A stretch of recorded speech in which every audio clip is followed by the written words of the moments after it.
Jerusalém estava cercada, e o silêncio antes do ataque era mais assustador do que o próprio som das espadas. Do alto das muralhas, era possível ver as bandeiras romanas ondulando ao vento, alinhadas em formação precisa, como se o próprio império respirasse ao redor da cidade. Dentro dos muros, milhares de pessoas aguardavam o inevitável. Alguns ainda acreditavam em intervenção divina, outros já sabiam que estavam diante do fim. O ano era 70 depois de Cristo, e aquele momento marcaria uma das rupturas mais profundas da história antiga. Para compreender a magnitude daquele cerco, é necessário voltar décadas no tempo. No início do século I, a região da Judéia fazia parte do vasto e imponente Império Romano. Roma não era apenas uma potência militar, era uma máquina administrativa sofisticada que governava territórios de culturas distintas, com mão firme e estratégia calculada. A Judéia, no entanto, era uma província diferente. O povo judeu mantinha uma identidade religiosa profundamente enraizada, baseada na crença em um único Deus, em promessas antigas e na expectativa de um Messias que restauraria a soberania nacional. A presença romana era tolerada, mas nunca plenamente aceita. Os impostos eram vistos como opressivos. Os governadores frequentemente desrespeitavam sensibilidades religiosas, e a presença constante de soldados estrangeiros em uma cidade considerada sagrada gerava ressentimento contínuo. Jerusalém não era apenas uma cidade política, era o centro espiritual de uma nação. No coração da cidade erguia-se o templo, reconstruído e ampliado ao longo das décadas, símbolo máximo da presença divina e do orgulho nacional. A tensão aumentava ano após ano. Pequenos confrontos se tornavam mais frequentes. Profetas surgiam prometendo libertação. Líderes carismáticos atraíam seguidores com discursos inflamados. A expectativa messiânica misturava fé e política, criando um ambiente explosivo. Muitos esperavam um libertador que liderasse uma revolução armada contra Roma. Quando surgia qualquer sinal de instabilidade no império, rumores se espalhavam pelas ruas de Jerusalém como fogo em palha seca.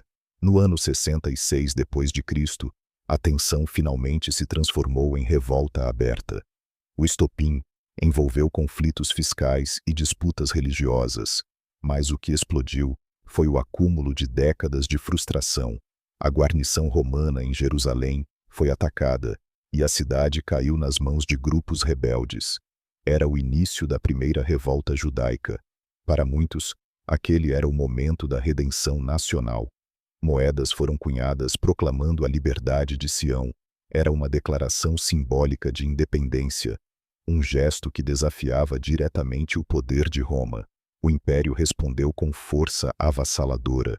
O general Vespasiano foi encarregado de esmagar a revolta. Ele iniciou sua campanha pela Galileia, conquistando cidades uma a uma, destruindo fortalezas e capturando líderes rebeldes. A estratégia romana era clara: isolar Jerusalém, cortar suprimentos e eliminar qualquer possibilidade de reforço externo. Quando uma crise política em Roma levou Vespasiano ao trono imperial, o comando das tropas passou para seu filho, Tito.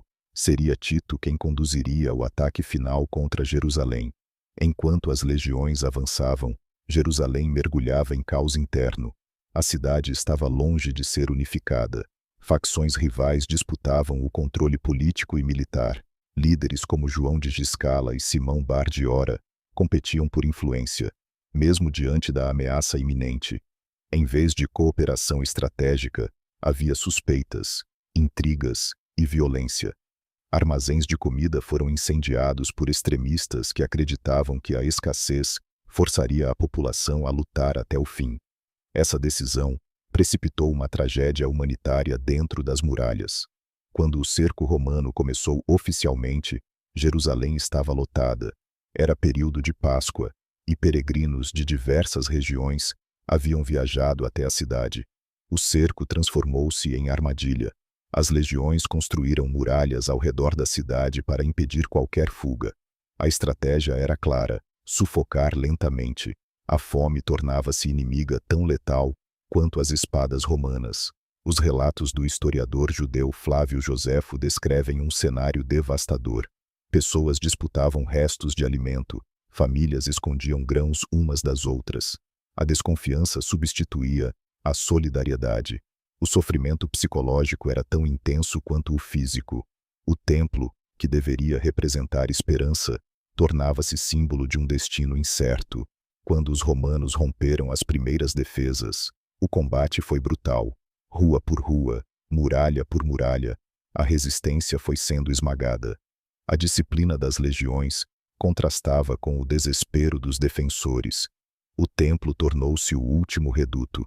Apesar de relatos indicarem que Tito talvez preferisse preservá-lo, o incêndio acabou consumindo o edifício. As chamas se espalharam rapidamente, e o ouro que ornamentava partes da estrutura derreteu entre as pedras. O símbolo máximo da fé judaica foi reduzido a ruínas. A destruição não foi apenas arquitetônica, foi simbólica e espiritual. Milhares morreram durante o ataque final. Outros milhares foram capturados e vendidos como escravos. Objetos sagrados foram levados para Roma, onde seriam exibidos como troféus. O arco de Tito, erguido posteriormente, eternizaria a cena de soldados carregando a menorá e outros utensílios do templo destruído. A queda de Jerusalém marcou o fim de uma era. O judaísmo, privado de seu centro sacrificial, precisou se reinventar. A tradição rabínica ganhou força, deslocando o foco religioso do templo para a Torá e para a prática comunitária. O cristianismo, que já se espalhava pelo império, interpretou os acontecimentos como confirmação das palavras atribuídas a Jesus sobre o cerco e a destruição da cidade. Historicamente, o evento consolidou a autoridade romana e redefiniu o equilíbrio religioso do Mediterrâneo Oriental. A cidade que um dia fora símbolo de esperança messiânica tornava-se ruína fumegante. O sonho de libertação política havia sido esmagado. A revolta que prometia independência resultou em devastação. O ano 70 d.C.